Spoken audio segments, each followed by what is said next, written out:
Então, pessoal, em tempo, ainda relacionado a esse conto desse homem que teve uma morte horrível, né? Que vocês vão ler.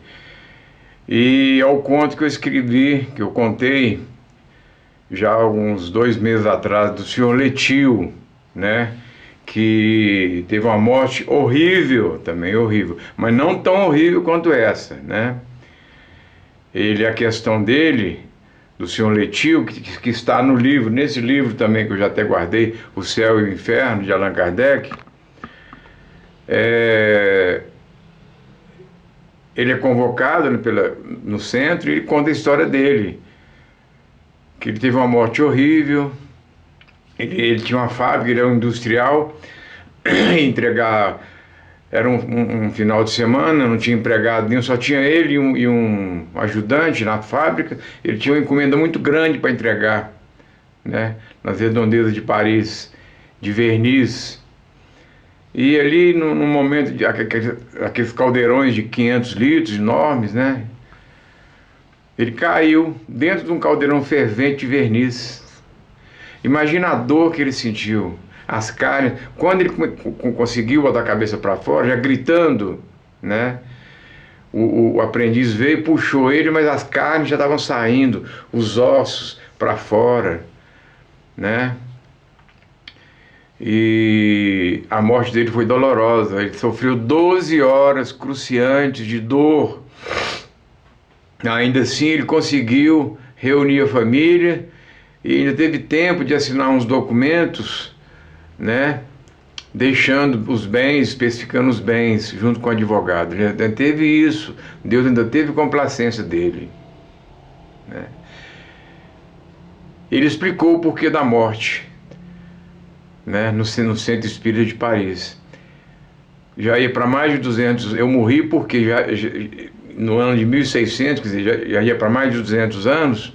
Ele mandou queimar uma moça na fogueira, na época da Inquisição religiosa católica, né? A moça era tão nova que nenhum dos empregados, soldados, tiveram coragem de fazer isso. Ele mesmo, então, tomou a iniciativa. Ele foi juiz e foi carrasco ao mesmo tempo. Amarrou ela lá, igual o Jeanne d'Arc morreu. Amarrou no palco, mão para trás, encheu de galhos e madeira, tocou fogo.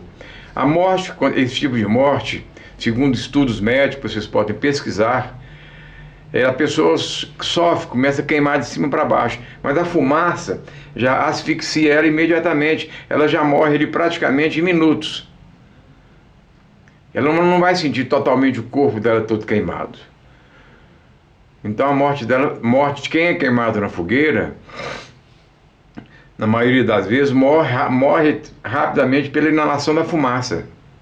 Já ele não, ele sofreu 12 horas cruciantes para morrer, as carnes caindo, os ossos para fora, né? E é igual a esse moço, o senhor Antônio B., que vocês vão ler sobre ele, que eu contei o primeiro conto. A morte dele foi pior do que a da mulher dele, porque ele enterrou a mulher num fosso, num buraco fundo, e jogou terra por cima.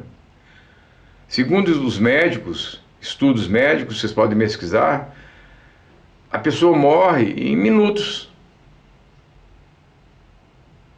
Mas ele não. Ele morreu, ele levou 15 dias para morrer ou mais. Ele chegou a comer uma das mãos.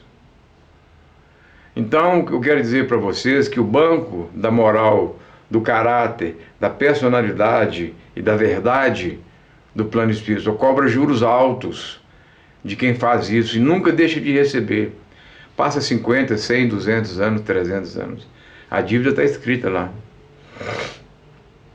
Os juros são altos.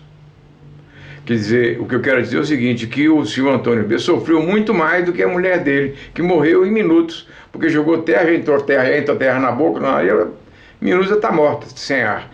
Ele não, ele acordou dentro do caixão, sofreu alguns dias, ele comeu a mão. Imagina o sofrimento. Então esse é o meu complemento final, gente. O banco espiritual da verdade, do caráter, da honra, de todas as virtudes humanas, cobra juros altíssimos.